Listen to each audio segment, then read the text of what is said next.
ሰላም እንዴት ናችሁ? ውድ ሀገሬ ልጆች፣ ዛሬ እንግዲህ ይሄ ወር ሁላችንም እግራችን እንደሚያብጥ እርግጠኛ ነኝ። እኔም መብጠት ጀምሮ የነበር ግን እግሬ ማለት ነው። አሁን ይውላችሁ ያው ሁላችን ቤት አሁን ላይ እንደዚህ ርብረብ አልጋ አይደል ተደራራቢ ያለ። ስለዚህ ማለት ነው ይኸውት መጀመሪያ እኔ ጉልበቴ እንደዚህ አድርጌ ቁጭ ብያለሁ ማለት ነው። ያው ተኝቼ ነው ባለም ነገር ብዬ ማለት ነው። ከዛ ግን እግሬ እንደዚህ አልጋው ላይ አደርገዋለሁ። እኛቸው ለዚህ ማለት ነው። በየትኛውም ደቂቃ ረፍት ሲኖራችሁ ብላችሁ ስገቡ እንደዚህ ስቀሉት እግራችሁ አያችሁ። ትግሬውን ምንም አይነት ይህ ጥቁሩ ግን የሆነ እንትን አካፍላይ ነበር። ምንም አይነት እብጠት የለብኝም። አያችሁት አሁን ማለት ነው። ከዛ ደግሞ እዚህ ጋር የሆነ ስሜት አለው።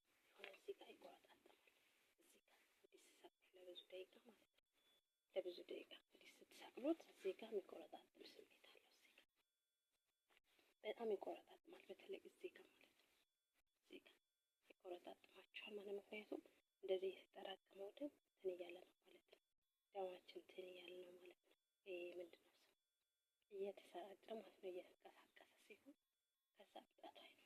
በተለይ እዚህ ጋር ለሚያብጥባችሁ እዚህ ጋር እኔ እንደዛ ነበር የሚያብጥብኝ እና ውዶችዬ እንደዛ ነው።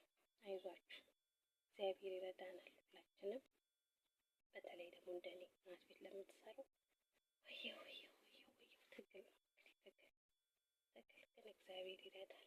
ጠዋት ስትነሱ ሙስሊም መሆናችሁ ክርስቲያን ፈጣሪ ወርዳኝ አቅም ስጠኝ ብላችሁ ማለት ነው። እንግዲህ ያው ጸብም ይላችኋል እነሱ ጸብ ይላችኋል። ተኝተው ተነስተው ማለት የሆነ ነገር ሲሆን ያው በትዕግስት ማለፍ ነው። ያው አዲስ ያልሆነ ልጆች ለስደት እናውቀዋለን። ግን እግራችሁ ለሚያብጥባችሁ ሰዎች እንደዚህ ስቀሉ ለብዙ ደቂቃ ማለት ነው። እንደዚህ ሲሰቅሉት እንደዚህ እየንቀሳቀሰ እንደዚህ ውጥር አድርጋችሁ ማለት ነው። ከዛ እዚህ ጋር የሆነ ስሜት አለው። እዚህ ጋር ምናምን የሆነ ይቆረጣጥማል። ከዛም በኋላ ልክ ስትንቀሳቀሱበት የሆነ ነገር የቀለለ ነገር ያለ ነው። እኔ የሆነ ሰዓት ላይ እንደዚህ በጣም ያብጥብኝ ነበር እዚህ አዲስ ሆኜ ማለት ነው። እና መጀመሪያ የሆነች ልጅ ትራስ አድርጊ እግርሽ ሲያብጥብሽ ምናምን አለችኝ ማለት ነው። ትራስ እንደዚህ እግሬ ከፍ አድርጊው ትራስ ላይ አንዳንድ ትራስ ነው የሚሰጠን አይደል? ኬት ይመጣል።